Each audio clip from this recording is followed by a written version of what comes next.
In my third year as Arthur Bradford's little secret, the pretty thing he kept tucked away in a gilded-cage townhouse, to do a very short preview of this. Fiancé finally didn't go too far before because she didn't throw a scene. Going to Instead, she laid a folder on the marble kitchen island. Inside was my mother's critical care chart along with a quiet, icy threat. Make myself disappear, or my mother's medical support would be cut off that very night. Change it. I've always been a English for now, pragmatist. or it should be. I valued survival over pride. Before the sun rose, I had swept my most valuable jewelry into a duffel bag, packed a single suitcase, and fled Boston in the dead of night, carrying a secret of my own, a child growing inside me. The rumor mill whispered that when Arthur discovered my empty closet, he went absolutely feral. Word was he vowed to tear the country apart to drag me back, threatening to break my legs and lock me inside that townhouse forever. I was terrified enough to stay entirely off the grid for 5 years. I hid in Savannah, Georgia, building a quiet, small life under a different name. But my luck ran out on the day of my son's preschool graduation. Standing near the school gate, I froze when I saw my little boy, Toby, clinging to the tailored trousers of a very tall, very imposing stranger. "You took my $20, Toby declared, his voice carrying over the chatter of the crowd. "That means you have to be my dad for the day." The man gripped the hood of Toby's green dinosaur sweater, lifting him slightly, so they were eye to eye. A cold, dangerous smirk played on his lips. Little con artist. "You think $20 buys a father?" Toby immediately dropped his bottom on the concrete, opened his mouth, and let out a theatrical wail. The secret within that pendant Everyone must be quite something. He screamed, tears flowing on command. This rich guy took a kid's money. So we are playing on legend difficulty. He's bullying an orphan. As long as the servers feel smooth, instantly whipped out their iPhones. I think we'll be able to do it. Cameras pointing at the scene. Going through and a basically sharp it's vein like pulsed at the man's temple. like but what made my knees turn to jelly was his face. We're going it was an ARPG. absolute, no undeniable mirror of my son's. And like I said, after I we get out of retreated like, into the the opening crowd, sequence, my which is pretty chest long, tight. we'll probably end up God help swapping me. over to Chinese voices. How on earth was Arthur Bradford in Savannah? And worse, the man I had spent 5 years running from had just been bought by his own son for a crumpled $20 bill. Stop crying, kid. I'm not in the mood. Arthur held Toby by the hood of his dinosaur sweater, his face dark enough to summon a thunderstorm. Toby took a deep, dramatic breath and let out another earth-shattering sob. It was a masterpiece of emotional manipulation. Arthur actually looked stunned. He wasn't used to people treating his threats as an invitation to make more noise, let alone a tiny human who barely reached his thigh. The crowd of onlookers grew larger. Toby peeked through his fingers, realized he had an audience, and raised the volume. He took my $20. I don't even have a dad, and now I'm being scammed. A woman nearby raised her phone, frowning at Arthur. He looks wealthy. Why is he stealing $20 from a toddler? Cheap soul in an expensive suit, another murmur. Arthur looked down at the 2 crumpled $10 bills in his palm, his jaw clenching so hard I thought his teeth might crack. I desperately searched for an escape route. The other parents had no idea who Arthur Bradford was, but I did. He was the head of the Bradford Group, ruthless, impatient, and legendary for his temper. He was also my son's biological father. I took a slow step backward, then another, but Toby caught sight of me through Even the the gap in Oreo crowd. Pavilion takes interest? Mommy, You're in he more trouble than I squealed, thought. scrambling up and sprinting toward me. At that exact second, Arthur's gaze followed the boy across the sea of Look at parents that! and bright Young balloons. Yan, the stone-faced Our hero, eyes met. finds humor and He froze. desperation. I spun on my heel and went. for the horse sequence Nora. at least. The familiar definitely deep is. baritone sliced through the humid morning air. I ran faster. Stop right there. Only an idiot would stop. He had threatened to break my legs 5 years ago. I had an excellent memory for self-preservation, but I'd only made it 3 paces before Toby threw his arms around my knees, anchoring me to the spot. Mommy, you're leaving me behind, my sweet boy. I thought I was trying to save us both. I bent down and scooped him into my arms. I was just testing your reflexes. Did I pass? Yes. Your reward is that you're not grounded today. A gloved hand wrapped firmly around my wrist from behind. The faint, expensive scent of cedarwood and cold rain washed over me. Arthur's voice was low, vibrating with an intensity that sent a shiver down my spine. Take another step. I dare you. My legs felt like This is water, getting interesting. but I Feels like forced a old times. bright, perfectly vacant smile as I turned around. Mr. Bradford, what a small world. It's not small, he said, his fingers tightening gently but immovably around my wrist. I've been looking for you for exactly 1,897 days. My heart hammered against my ribs. He had counted the days. He was definitely here to ruin my life. I shifted Toby higher on my hip, hoping the sight of his own flesh and blood would appeal to whatever tiny shred of humanity Arthur possessed. Arthur's gaze drifted down to the boy. Father and son stared at each other. They had the exact same slate gray eyes, the same straight nose, and the same stubborn curve of the lip when they were annoyed. When I was pregnant, I had prayed every night that the baby would take after me. Clearly, those prayers had gone unanswered, except for a mutual hatred of parents. Toby was a miniature clone of his father. Arthur's eyes fell on the graduation name tag pinned to Toby's small gown. Toby Mercer. Toby puffed out his chest. Toby with a Y, Mercer like my mom. You have your mother's last name? Of course. No. Arthur looked back at me, his eyes narrowing. I think Dodge is How just old is he? disabled right now. I was 5. like, I blurted out before Toby could speak. He just turned 5. He was premature, very delicate, very small for his age. Toby patted his beautifully round tummy. Mom, you told me I was 8 pounds when I was born. I wanted the ground to swallow me whole. Remind me to throw away his storybooks tonight, I thought. Honesty that's what is it was. highly I ended up overrated. with Arthur's lips 'cause I curved into a rebound this dangerous, and mocking defend smile. so that my An parry would be left 8-pound over. triage. He grew very quickly in the incubator. And where is his father? Dead, I said flatly. How did he die? Bad temper. Quite tragic, really. He choked on his own stubbornness. Arthur's face went completely dark. Toby slid down from my arms and reached out, See how the time shoving feels. the crumpled $20 bill back into Arthur's hand. All right, mister. We still have a contract to finish. What contract? Arthur asked. 3 minutes of photos. Only a couple. 5 minutes of listening to my teacher tell you how smart I am. And you can have a 2-minute break. Arthur looked at the money, then knelt down to Toby's eye level. Why did you choose me out of everyone here? Because you look like me. Toby said simply, pretty then late, leaned the into assist. whisper. Those are permanently And turned my off in teacher Legend. won't be able to tell your fate. I'm going My way heart too skipped early. a beat. Arthur was quiet for a long moment. Then he stood up, easily lifting Toby into his arms. 10 minutes. No price increases. Toby negotiated, pointing a tiny finger. Deal. Arthur turned his gaze to me, the intensity in his eyes burning hot. As for our outstanding debts, Nora, we'll calculate those very slowly. Before I could protest, the school photographer ushered us toward the graduation backdrop. Mom and Dad, leaning closer, the photographer called out. I stepped to the far left. Arthur remained on the far right. An entire ocean of empty space separated us. Toby sighed, reaching out to grab a handful of my dress and a handful of Arthur's suit jacket. You grown-ups are so much work. With a sharp tug, he yanked us together. I lost my balance on my heels, stumbling straight into Arthur's chest. His hand instinctively came up, wrapping securely around my waist to steady me. The flash went off, I can and just like that, our first family photo in 5 years was captured. Arthur, I've been looking all over for you. That's big. A soft, melodic voice drifted from the edge of the lawn. I looked up. Victoria Sinclair stood there, her eyes locked onto me. 5 years ago, she was the one who had handed me my mother's critical care transfer papers, forcing me out of Boston. Victoria's expression of shock lasted only a second. Quickly, a polished, gracious smile masked her face as she walked toward us. Nora, what a miracle. You're actually alive. She spoke as if she were thrilled, but the cold calculation in her eyes told a very different story. I instinctively stepped in front of Toby, shielding him from her view. Much more sense 5 years ago, right after I before. discovered I was pregnant, my mother suffered acute heart failure.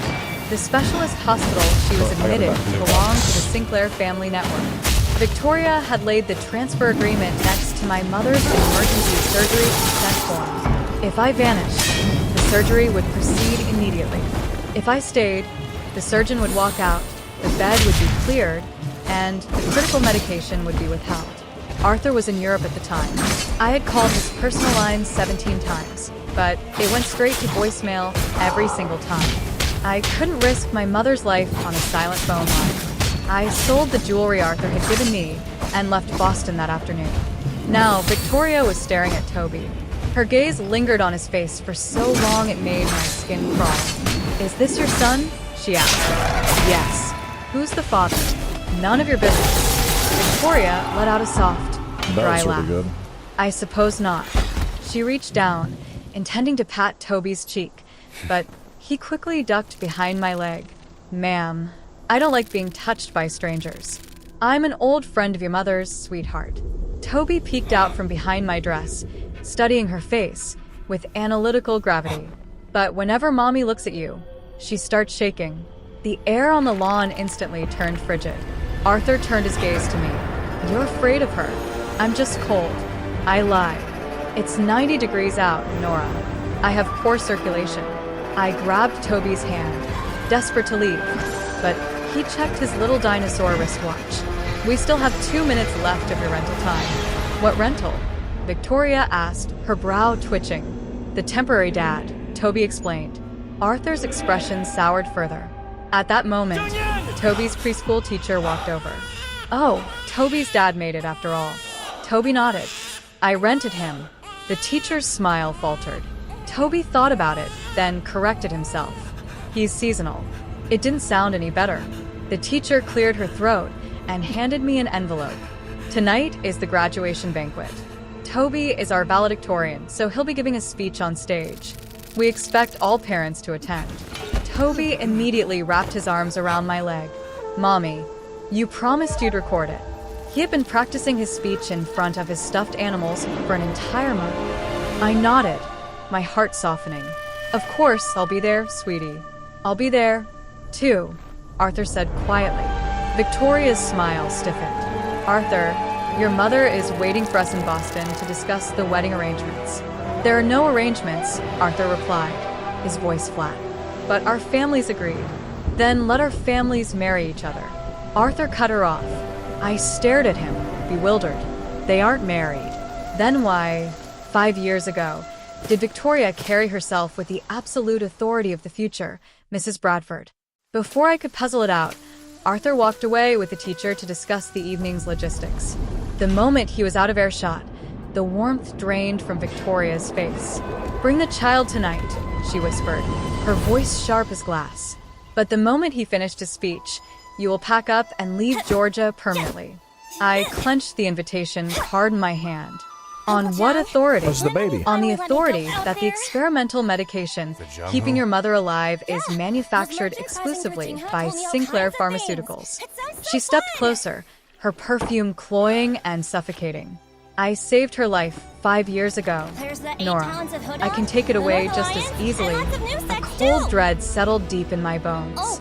"Victoria, what do you want from me?" "I want a kept woman to stay in the gutter where she belongs." She cast a dismissive glance at Toby. "I don't care whose child that is, but nothing, especially not a stray kid, is going to stand in the way of my marriage into the Bradford family." A warm, sticky hand slipped into mine. Toby looked up at me, his eyes wide with confusion. "Mommy, what's a kept woman?" My throat felt tight. "It's just an old term for a bird in a cage, sweetie." "Why did that lady call you a bird?" I looked at Victoria, my voice steady and clear. "Because her vocabulary is very limited, Toby." Toby let out an "oh" of understanding. That explains why her face doesn't move when she laughs." Realist. Victoria's face turned an exquisite shade of green. But I want to try led the smart Toby away customization. before she could speak, but we had only walked a few yards when my phone buzzed in my pocket. It was a supposed to text be from able an to, unknown upload a number. photo. "If you don't show up tonight, I will personally come to your house and drag you out." My hand shook, nearly dropping the phone. Faced with Victoria's threats on one side and Arthur's pursuit on the other, this wasn't a graduation. It's this one. It felt like the funeral of my freedom. At 7 o'clock that evening, the graduation banquet began. I took one when I was tried trying to slip do into the this. very back row of the Image doesn't meet ballroom, but the requirements. school staff enthusiastically escorted us straight to the head table. Come on, man. Arthur Why sat doesn't it directly meet across from requirements? us. From the moment we sat down, What are his the eyes requirements? never left Toby. It made me so nervous, I could barely swallow my water. Toby, however, was entirely unfazed. Does it need to be bigger? He carefully picked the carrots out of a salad and dropped them onto Arthur's plate. I want to take care of this. Here, mister, you eat them. Why are you giving them to me? Doesn't meet requirements. Arthur asked, let me pause the recording. raising an eyebrow. Get this figured out. Because you're on my peril. Cowboy in there. Our 10 minutes ended hours ago. All right, so Toby reached into his pocket and produced a gold plastic arcade token, Asian-fied cowboy. sliding it across the white tablecloth. I have tried the image I'm extending the contract. Arthur picked up the token. This isn't currency. It gets you a ride on the toy spaceship at the mall. That's worth way more than $20. I don't ride spaceships.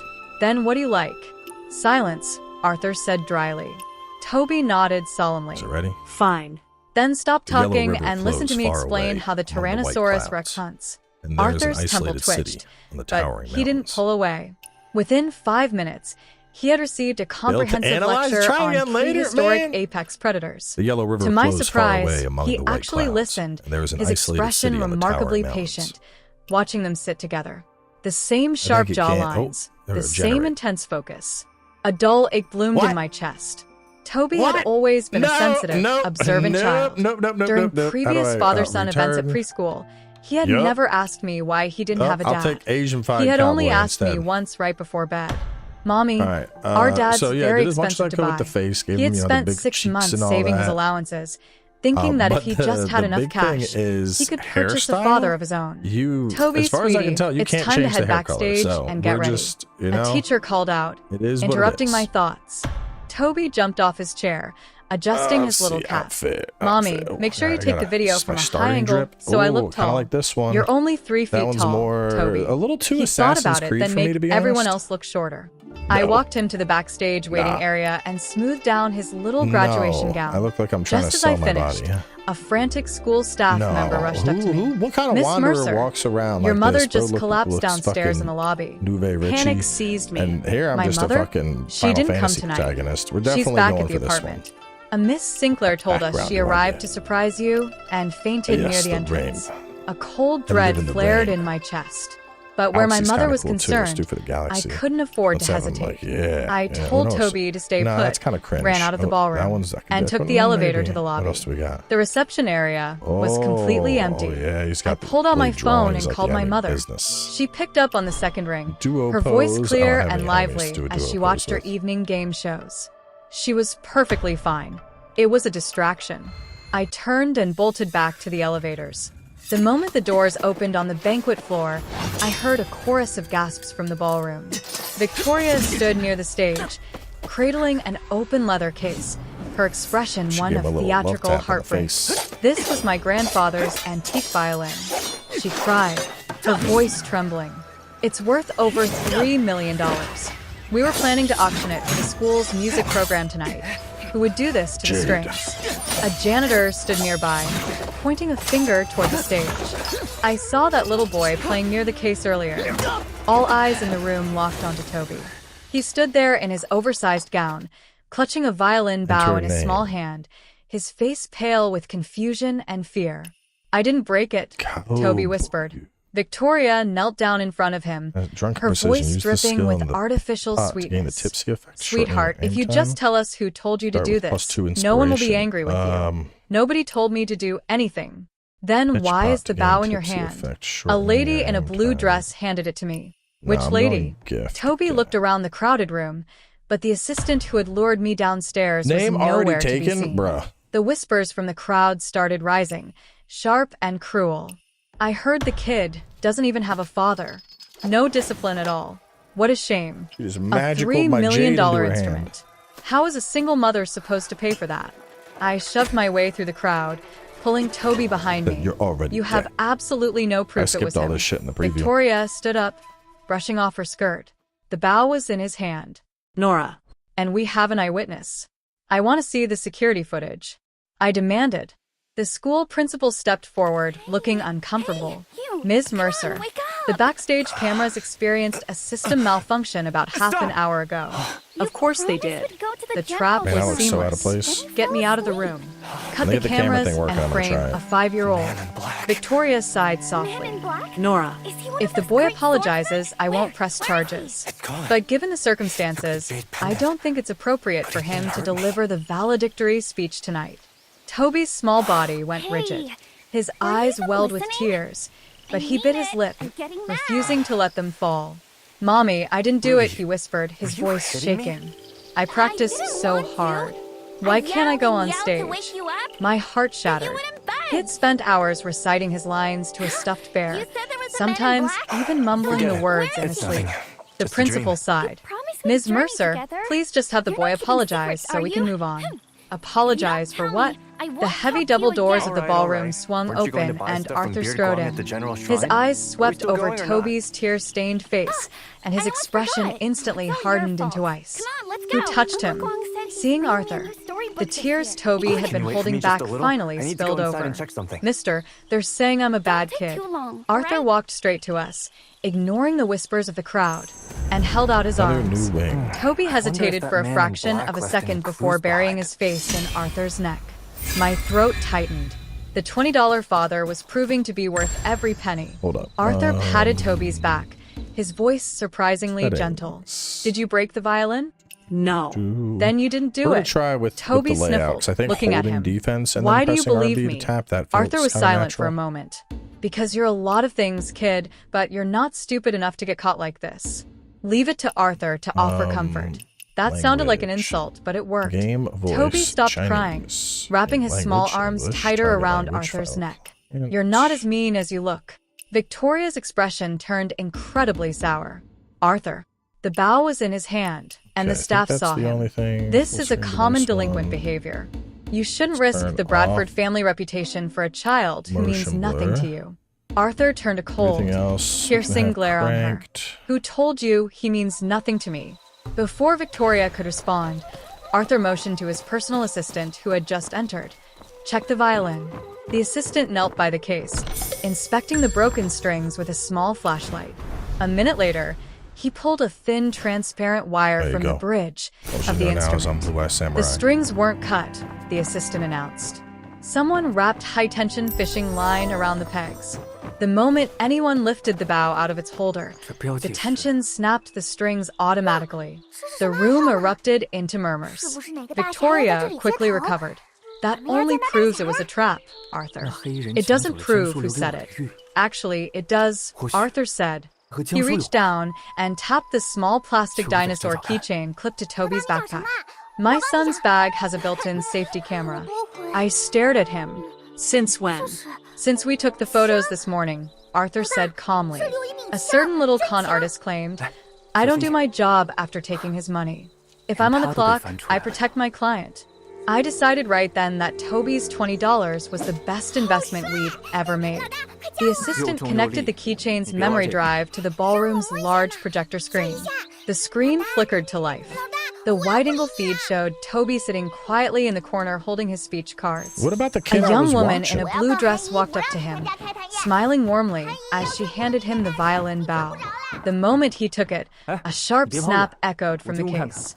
The woman immediately turned and walked away. "Wait." Someone in the crowd called out. "Isn't that Miss Sinclair's personal assistant?" The room went dead silent.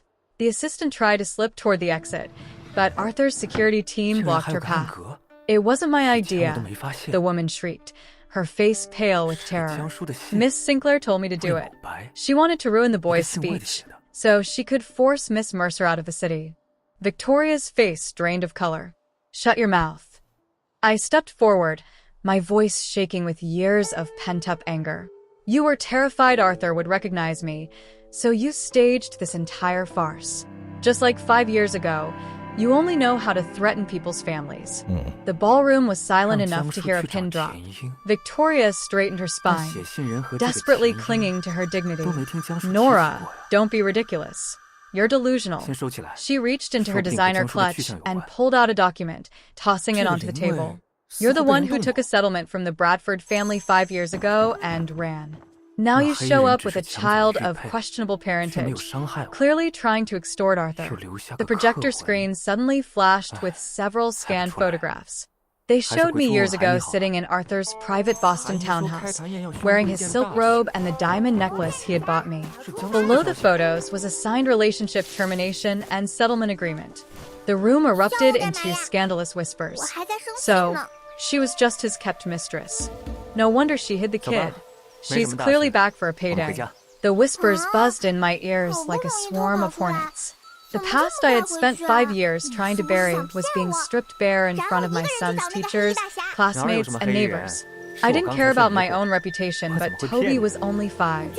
How was he supposed to survive this? Victoria looked at Arthur, a triumphant gleam in her eyes. Arthur, you don't even know who fathered this child. Tell everyone the truth. Tell them this boy has nothing to do with you. Arthur didn't say a word. Toby, sensing the hostility in the room, clung tighter to Arthur's neck. His voice fierce as he cried out, "Stop saying mean things about my mommy. She works every day and she feeds the stray cats, and she's the best mommy in the whole world." My eyes stung. I reached out to take him. "Toby, sweetie, let's go home." But Arthur didn't let go of him. Victoria pressed on, stepping closer. "Arthur, speak up. Surely you aren't going to claim a child of unknown blood. Who said his blood is unknown?" The deep, quiet question cut through the noise of the ballroom. Victoria's triumphant smile froze. "What?" Arthur leaned down, gently straightening Toby's crooked dinosaur hood. Then, holding the boy securely on his hip, he turned to face the crowd. "The violin was a setup," Arthur announced, his voice carrying to every corner of the room. "And this boy is not a child of unknown blood." Victoria's lips trembled. "Arthur, you haven't even run a DNA test." "I don't need one," Arthur said, his voice ringing with absolute certainty. "He is my son. From this day forward, Toby is a Bradford." A collective gasp echoed through the room. But I knew the truth. He didn't need to adopt anyone else's child to save us, because the boy he was holding was his own biological son. "You're insane," Victoria whispered, stepping back. Arthur looked at her, his eyes cold as death. "Your debt will be settled shortly, but first, let's look at this." His assistant handed him a blue folder. Arthur took the papers inside along with the settlement agreement Victoria had produced and threw them onto the table in front of her. The papers scattered across the polished wood. The forensic report was clear. The signature on the 5-year-old settlement agreement was a forgery. Arthur had never signed it. Victoria's face went entirely white. "Why does a document I never signed exist in your files, Victoria?" Arthur asked, his voice dangerously soft. "And who gave you the authority to threaten Nora's mother to force her out of Boston?" Victoria's lips parted, but no sound came out. Arthur didn't wait for an answer. He carried Toby toward me, his footsteps slow and deliberate. I instinctively stepped back, but he stopped directly in front of me, his gray eyes locking onto mine with an intensity that made my breath catch. "Her debt is clear," he murmured, his voice cracking slightly as he looked down at Toby, then back at me. "But now, Nora, it's your turn." My heart leaped into my throat. Arthur's voice was barely a whisper, rough and thick with unshed tears. "Tell me the truth, Nora. Whose son is he?" The silence in the ballroom was absolute. Every eye in the room was fixed on us, but to me the crowd, the bright lights, and Victoria Sinclair had all vanished into thin air. There was only Arthur, his heavy gray eyes searching mine, and the small, warm weight of our son suspended between us. My chest heaved. 5 years of hiding, 5 years of calculated lies, and constant vigilance had all condensed into this single terrifying second. "Tell me, Nora," Arthur repeated, his voice dropping into a register that vibrated straight through my ribs. His thumb stroked Toby's back in a slow, instinctive rhythm. "Look me in the eye and tell me." I swallowed hard, my throat feeling like sandpaper. I looked at Toby, who was staring back and forth between the two of us with wide, curious eyes. The resemblance was so striking it was almost absurd that anyone had ever doubted it. "He's yours, Arthur," I whispered, the confession torn from my throat. "He's your son." A muscle in Arthur's jaw twitched. A long, shuddering breath escaped his lips, as if he had been holding it for 5 whole years. The terrifying, icy composure he had maintained throughout the evening cracked, revealing the raw, shattered man beneath. He closed his eyes for a brief fraction of a second, pressing his forehead gently against Toby's dark curls. "My son," Arthur murmured, his voice thick. "Wait a minute." Toby chimed in, grabbing Arthur's ear and twisting it slightly to turn his head back. "Does this mean I don't get my $20 back?" Arthur let out a soft, wet laugh, a sound so foreign coming from him that even I flinched. "No, kid. It means I own you now. You can't own me. I have a union," Toby declared, pointing a tiny finger at Arthur's face. "And you still owe me 3 minutes of dad time. I'm giving you a lifetime of it," Arthur said fiercely, pulling the boy tighter against his chest. Before I could process the sudden shift in the air, Arthur turned his attention back to Victoria. She looked like a ghost standing beside the projector screen, her carefully curated perfection completely unraveling. "Security," Arthur called out, his tone turning back into liquid ice. 2 towering men in dark suits stepped forward immediately. "Escort Miss Sinclair and her assistant off the premises. Instruct my legal team in Boston to initiate full discovery on Sinclair Pharmaceuticals' clinical supply contracts. If a single milligram of Nora's mother's medication is delayed, altered, or tampered with, I will freeze every asset the Sinclair family owns before sunrise." Victoria gasped, her hand flying to her throat. "You can't do this. Our families have business together." "Not anymore," Arthur interrupted smoothly. "Get her out of my sight." As Victoria was led away under the shocked stares of the local parents, Arthur turned back to the school principal who looked like he was on the verge of a heart attack. "My son has a speech to give," Arthur said, his authority absolute. "Reset the stage." 10 minutes later, the ballroom was restored to order. Toby stood on the small wooden step stool behind the podium, clutching the microphone with both hands. "Hello, everyone." Toby's voice boomed through the speakers. "My name is Toby Mercer Bradford. Today I am graduating from preschool. I learned how to count to 100, how to share my toys, and today I learned how to buy a dad." A chorus of soft laughter rippled through the room. I stood near the edge of the stage, my eyes brimming with tears, knee back against his broad chest. I tried to pull away, but his grip was like iron. "Don't move," he growled softly into my hair, his breath warm against my ear. "You've been running for 5 years, Nora. You don't get to take another step away from me, Arthur." "People are watching," I whispered nervously. "Let them watch," he said, his fingers tightening on my waist. "They're going to see a lot more than this before I'm done with you." This first episode, just give By folks, midnight, the chance to see if commotion it's of the something they wanna graduation play. banquet had faded. But my personal nightmare was just beginning. I know there's like Instead of allowing us to endless amount of return stuff to our do in this cozy, game, so rented probably gonna 2-bedroom keep episodes apartment, mainly to Arthur had swept us into the back story, of a but also pristine a black bit Maybach. of Toby had side fallen asleep exploration. 5 minutes into the ride, his head resting heavily gonna on do Arthur's lap, everything. while Arthur gently stroked his hair, looking down at the boy as if he were made of fragile These glass. guys look- yeah, The y'all are car bad. pulled up to Can the I crouch grand up on iron them? gates of the most exclusive estate in Savannah, a historic, sprawling plantation home that Arthur had evidently purchased the moment he tracked me down to the city. Carrying him in, I asked softly as the driver opened the door. Arthur didn't answer. He carefully scooped Toby into his arms, ensuring out the the boy's archer head was tucked first. securely against his shoulder, and strode inside. I had no choice but to follow. The master suite on the second floor was massive, illuminated by the warm glow of floor-to-ceiling windows overlooking the moonlit river.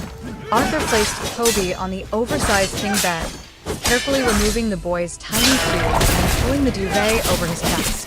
For a long moment, Arthur just stood there staring down at our sleeping son. The hard lines of his face softened into something painfully vulnerable. "He looks so much like me," Arthur whispered almost to himself. "How could you hide him, Nora?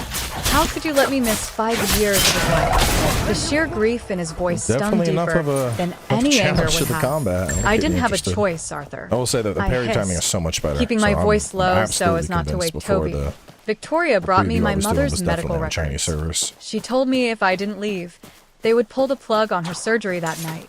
"You were in Europe. Your phone went straight to voicemail because she had access to my primary server." Arthur snapped. turning around to face me. His can't eyes beat them, burned we with an really can't beat intense, them. fiery fury. She intercepted your calls. She Speak wiped the for logs. yourself. Do you have any Tried it. idea what I went through when I came back to Boston and found that townhouse empty? I took a step back, my heart Probably shouldn't hammering. mess with this, but I'm The gonna try it. rumor said they said you went feral, that you vowed to break my legs and lock me away forever. Arthur let out a Big harsh, breasts, self-deprecating laugh. He took 2 long strides toward me, closing the distance between us until I was backed against the heavy oak door of the bedroom. He raised his hands, framing my face with his warm palms. His touch was so gentle it made my breath catch. I said I would lock you away so you could never run from me again, he whispered, his thumb lightly tracing the outline of my cheekbone. I was out of my mind with panic, Nora. I thought someone had taken you. I thought you were dead. I spent 5 years burning through millions, tracking down every phantom lead across 3 continents, Challenge after drinking level myself 30. to sleep every night because the woman I loved had vanished into thin air. My breath hitched. The woman let you me what? try I one, never cared like, about one more Victoria, Arthur If said I'm level 2 fiercely, and this is level his 30 eyes boss, locking yeah. onto mine with terrifying sincerity. The arrangement between our families was purely commercial, and the moment I realized what she was pushing for, I was preparing hit to break X it to off. heal, and then that I brings brought me you to that back. townhouse because I wanted to protect Hanging you assist? from the No, let's just try one mudslinging of more. my So long as I family's can hit border parries, that battles should be okay. until I could make you my wife. I should Your get some wife? like skills and stuff. I stuttered, my mind spinning. You never told me that because I was an arrogant fool who thought I had all the time in the world.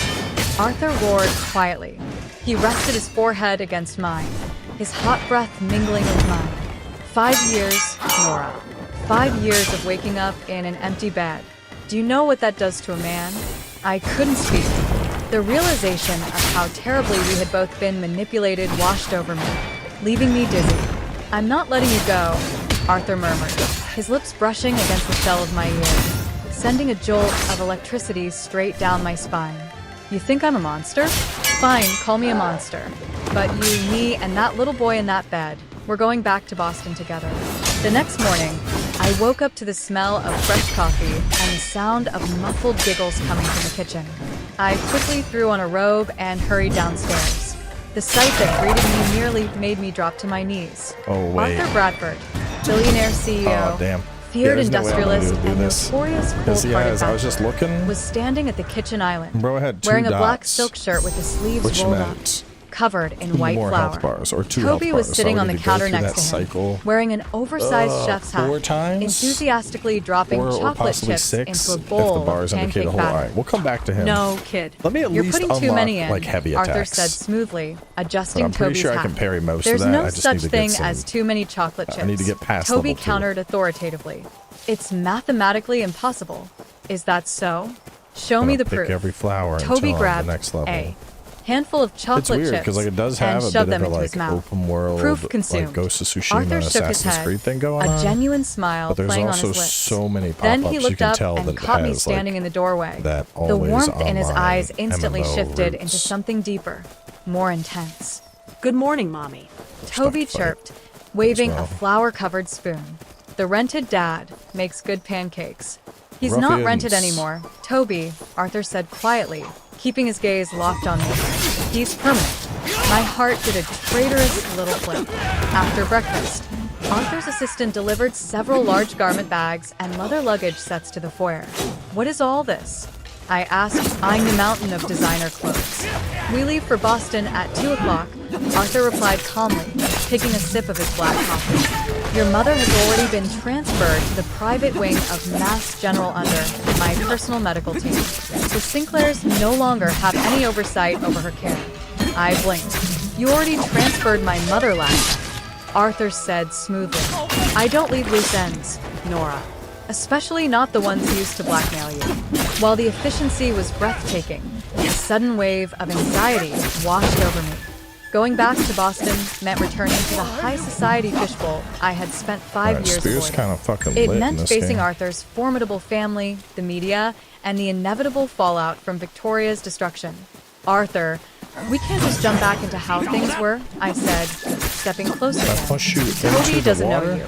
I don't know who you've become over these 5 years. You can't just buy your way back into our lives. Arthur set his coffee cup down with a soft clink. He stepped around the island, towering over me, I'm not trying to buy my way like this back, game's gonna be Nora, mad he rewarding said, his tone if I, dead like, really lean serious. into skill. Just I'm thinking about, claiming like, where what's I'm at. mine. You I gave haven't 5 even years of unlocked your life to hiding. Give me power 5 weeks to attacks. prove to you that you belong with me. If I haven't after that you unlocked the still want to second run, martial I'll let you art. go. I haven't unlocked any I of the stared mystic at arts. him, Like, dude, there's searching gonna his be slate so gray much eyes shit for here. any sign of Guide the deceit. butterflies to the shrine You by promise you'll let us corresponding leave? joysticks for hidden reward. I promise.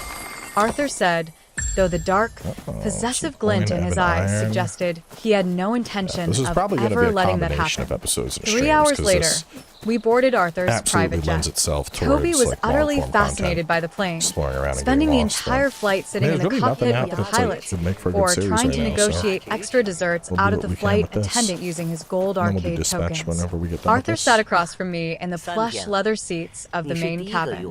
As the plane reached cruising altitude, he reached across the small All kinds table of hat. and took my hand. I tried to pull back, but his fingers intertwined firmly with mine. You left a lot of things behind in Boston, Nora, he said quietly, his thumb rubbing the back of my hand. Verdant wilds. Imputing this. King He reached into his breast pocket and pulled out a small velvet box. He flipped it open. Inside rested a flawless, radiant cut diamond ring, the very same engagement ring he had intended to give me 5 years ago on the night I vanished.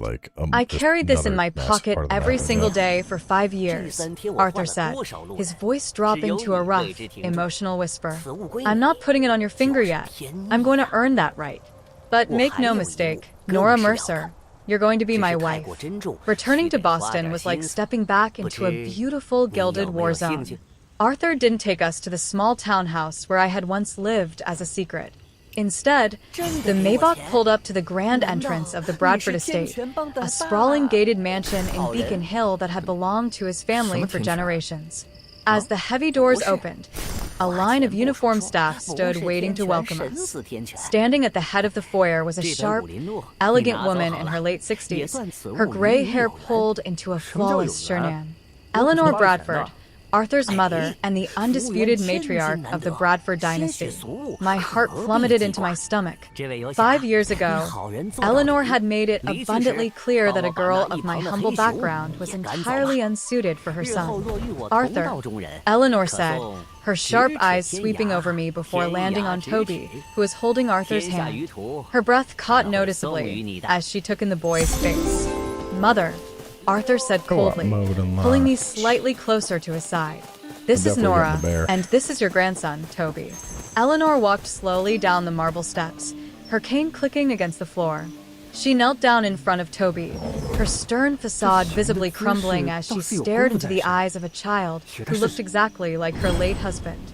Hello, little one, Eleanor said softly, her voice trembling slightly. Toby looked at her, then looked at Arthur. Is this another person I have to charge $20? Arthur snorted out a laugh, while Eleanor looked entirely bewildered. He thinks everyone is on a commercial contract. Arthur explained dryly. Eleanor looked up at me, her expression complex and unreadable. Nora, it seems we have much to discuss. That evening, after Toby was tucked into the massive nursery suite that had been hastily prepared for him, I went down to the estate's library to find a book. Instead, I found Eleanor sitting by the fireplace, a photo album open on her lap. He looks just like Arthur when he was 5, Eleanor said softly without looking up as I walked in. I hesitated near the doorway. Mrs. Bradford, sit down, Nora, she said, gesturing to the armchair across from her. I sat down tentatively, keeping my posture rigid. 5 years ago, Eleanor began, staring into the flames. Victoria Sinclair came to me and told me you had taken money from our family account to abandon Arthur. She showed me a signed agreement. My jaw tightened. It was forged. She threatened my mother's life. I know that now. Eleanor sighed, looking up at me with tired eyes. Arthur's legal team tore the Sinclair family apart today. They found the offshore accounts Victoria used to bribe your mother's doctors, as well as the paper trail proving she intercepted Arthur's communications. He's probably Victoria's father has already stripped her of her position at the company, and he's not. she is Okay, I was gonna say facing there's criminal treasure here. charges There's definitely for treasure here. I fraud gotta throw and him into the rocks. extortion. I sat in stunned silence. Come on back. Come on, Arthur get me. had moved so fast, Look at me, tearing I'm down alive and a well. multi-million What about dollar you? empire in less than 24 hours. Hey, look, I I'm misjudged you, I'm getting Nora, treasure chests. Eleanor said, No, stop her hunting voice the thing. quiet We're in the but middle sincere. of something. I thought you were an opportunistic girl looking for payday. Sir? But you raised a brilliant, healthy boy entirely on your own under Damn it. incredible hardship just to protect your mother. You have more spine I yeeted than him any too of the far. high society debutantes I tried to push onto my son. She reached across the table, placing How her can wrinkled I hand get you over open mine. now? Fuck. Welcome home, Nora. Tears bear pricked here. the corners There's of my another eyes. bear near the river. validation Okay. I had longed for 5 years ago had Near finally the come, river. but it felt surreal. When I returned to my bedroom later that night, I found Arthur standing on the balcony, staring out at the illuminated Boston I'm gonna skyline. chuck a bear all the way He back. was wearing if that's an what I gotta do to unbuttoned get white my shirt, treasure. a glass of scotch hanging loosely This from his is fingers. the canal. I walked out to join him, the cool evening I don't breeze know, like, does that wrapping bear around us. respawn? My mother spoke to I you. don't know how things like that He work asked in this game. smoothly without turning around. She did. I said softly. She I will say, apologized. for being free to play, Arthur though, like, turned to this look is at me, insanely setting his fucking glass on the stone There's also railing. a couple people there. He are stepped like, closer, wrapping his arms No, around my nah, waist just, and like, nah, pulling me y'all are flush fucking against nuts, him. dude. Good, he murmured, burying his face in the crook of my neck.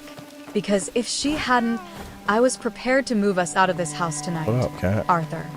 I placed my hands on his chest, feeling the steady, time limit to complete powerful challenge. thrum Friendship. of his heartbeat beneath my palms. You really destroyed the Sinclairs in one day. They touched what was mine. Arthur growled softly, his lips pressing a warm, up here? lingering kiss against my pulse Oh shit, point. no they're not. I was merciful. They're lucky I didn't put them in prison for the rest of their That's lives. the thing, like, everything we're I seeing shivered here, at the it's like, raw, we're seeing stuff from a bunch of uncompromising different genres, possessiveness like, in his voice. the fact 5 that years it's ago, free. I had been terrified of his power. Free. But standing here Free now, is insane. wrapped in his arms, I finally realized that his power was never meant to harm me. It was built to protect me. Arthur, Because we both know I that whispered, looking up into his dark eyes. I'm tired of running.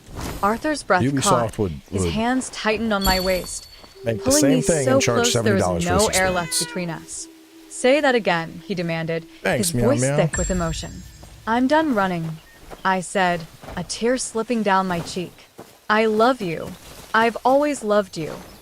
Arthur let out a low, ragged sound before slamming his mouth down on mine. The kiss was wild, desperate, and filled with Okay, so 5 boundary years of stones are for starved passion. teleporting. He tasted like smoke, expensive going scotch, all over and the pure place, bro. devotion. I wrapped my arms around his neck, lifting is, myself on my okay, I know where tiptoes we're at. as I It's the guy at the poured start. all my years of longing into him. I need a bear. He lifted me easily, my Wait, legs oh, I wrapping don't really around his like this waist as idea. he carried me inside, kicking the balcony doors shut behind hang on, us. 2 months later, the grand ballroom of the Boston Ritz-Carlton was filled with hundreds of the city's elite, high society journalists, and corporate titans. Tonight was the annual Bradford Group Charity Gala, but everyone in the room knew the real reason for the gathering. It was the formal debut of the new Mrs. Bradford and the young heir to the Bradford empire. I stood in front of the full-length mirror in the private dressing room, wearing a sweeping emerald green silk gown that clung to my curves before trailing gracefully onto the floor. Diamond earrings sparkled at my ears. I'll wait for him to but the come most by. radiant thing I Back. wore was the First massive, flawless diamond ring sitting proudly on my left ring finger. A pair of strong God, it's arms heavy as wrapped a bear, around but my maybe waist it'll from work. behind, and Arthur rested his chin on my shoulder, meeting my eyes in the mirror. You look breathtaking, Mrs. Bradford, he whispered, kissing my cheek. I still can't believe this is real, Come on. I Nope, murmured, nope. You're turning supposed to around go. at his arms to smooth down his crisp black tuxedo. From a small apartment in Savannah to this. You always belonged here, Yeah, this might work. Arthur I think said they're, like, fiercely, invincible. placing a firm kiss on my lips. I'll By run my far. side, the door slammed open and Toby burst into the room, wearing a miniature tuxedo that matched Arthur's exactly, Oh, complete this with is a like tiny peak black modern bow tie. problems require modern Mommy, solutions Dad, look. activity. Toby cheered, holding No, up a no, sleek no, black dear. tablet. I just traded 3 of my arcade tokens to Uncle's assistant for 5 shares of Bradford What? Group It stock. didn't break. Arthur burst out laughing, scooping Toby up into his arms. That assistant is a terrible negotiator. 5 shares for 3 Oh, come plastic on, tokens. I told him the tokens give him access to the secret VIP Sucks. slide at the Ugh. arcade. Toby said proudly, Damn. puffing out his chest. He couldn't resist. You really are a brilliant little con artist, Arthur said, tweaking Toby's nose affectionately. I'm an investor. Toby corrected grandly. I laughed, taking Arthur's I free know in the arm grand as scheme the of things, event it doesn't coordinator matter, knocked on the but door I'm to gonna be inform really us it was pissed 'cause I time. literally did We that with walked the down the grand hallway bear in the toward the demo, double doors and of the now ballroom. I As the forgot door about it here. swung open, a barrage of camera flashes The fuck is erupted, this? and the crowd turned to applaud. Arthur held Toby securely on his hip with one arm while his other hand held mine tightly. Our fingers intertwined. We walked out onto the stage together. Arthur adjusted the microphone, looking out over the sea of faces, his voice echoing clearly through the hall. "Good evening, everyone," Arthur announced, his voice proud and unwavering. "Tonight, I am honored to introduce you to my family, my brilliant wife, Nora, and our son, One of your words can Toby contain, Bradford." Panacea The fan, applause true was heart deafening. fan is a healing. I looked up at Arthur, seeing Thundercry the blade is absolute considered a peace tank and type contentment weapon. in his eyes, The a infernal look twin I had blades, I was never seen clapping during our cheeks with time in the Boston test. 5 years ago. You The know, umbrella I leaned range in DPS. and whispered Oh, over it's the kinda noise of the fucking crowd. cool. But 5 years I ago, think for I now thought you were we're keeping me going in a with gilded cage. what I already Arthur know. looked down at me, his eyes filled with endless warmth and devotion. He leaned down, we're pressing his going lips to go gently against infernal mine right in twin front of blades. all the flashing cameras. "It was Yes. never a cage, Nora," he murmured against my lips. "It was just a home, waiting for its queen to come back." 6 months later, the warm Savannah sun beat down on the quiet suburban park near Toby's old preschool. We had bought a summer home near the river, keeping a piece of the quiet life I had built during my years away. Toby was running across the grass, chasing a golden retriever puppy that Arthur had bought him for his 6th birthday. His laughter floated through the warm afternoon air, pure and unburdened. I sat on a wooden park bench, leaning back against Today, Arthur's chest. I'm gonna show His you how long to legs were throw an stretched out old beside man. me, his arms wrapped securely around my waist, Oh man, people holding are me close. completely out of pocket "What are you on this thinking game. about?" That's so funny. Arthur asked softly, resting his chin on my head. I was thinking about the day we met again. I smiled, looking down at my hands. "Right over there by the gate, when Toby scammed you out of $20. What up, Arthur nerd? let out a soft laugh. "Best $20 I ever spent. Though technically, he owes me millions in interest now. Don't let him hear you say that he'll audit you," I teased. Arthur's hand slid down to rest gently over my stomach. His touch became infinitely softer, reverent, and careful. Underneath my floral summer dress, a tiny, barely noticeable bump was beginning to form. "How are you feeling today?" Arthur whispered, his voice thick with emotion as his fingers caressed my stomach. "Any morning sickness?" "A little," Definitely I a confessed, major, turning my major head to difference kiss his from cheek. playing the Chinese But the service. doctor said, "Everything is perfect. Another Yeah, little those, I Bradford was on, is on the way." whatever like I was on Arthur normal. closed his and there were eyes, parts where I was leaning like, his man, forehead this against is mine. This time, the Nora, Latin I get to be legend there or for whatever, and every I'm second of flapping it. cheeks. Every appointment, I every really kick, want to, every before I go late too night far, I craving. kind of want to find the bear. "You don't have to I may, overcompensate, Arthur." I chuckled said another softly. bear by the "I'm not river." overcompensating," he murmured, his lips trailing down to my jaw. "I'm just making up for lost time." We're just getting world Toby exploration came stuff as running we run over, around. the puppy tumbling over his feet, both of them breathless and covered in grass. "Dad, Mommy," Toby shouted, dropping onto the bench beside us. "Barnaby needs a nap, and I need a raise on my Golden allowance." mantis? Arthur chuckled, looking down at our son. "A raise? You already own stock in my company." "Yeah, but the new baby is going to cost a lot of money," Toby said solemnly, tapping his chin. "Diapers are very expensive." I checked the prices online. Arthur and I shared a look, bursting into laughter.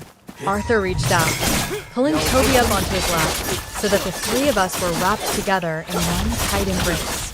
"Don't worry about the money, kid," Arthur said, kissing the top of Toby's head before looking at me with a gaze so hot and tender it made my heart soar.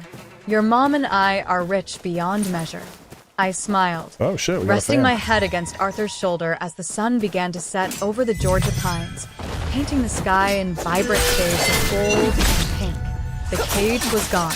The running was over. We were finally home.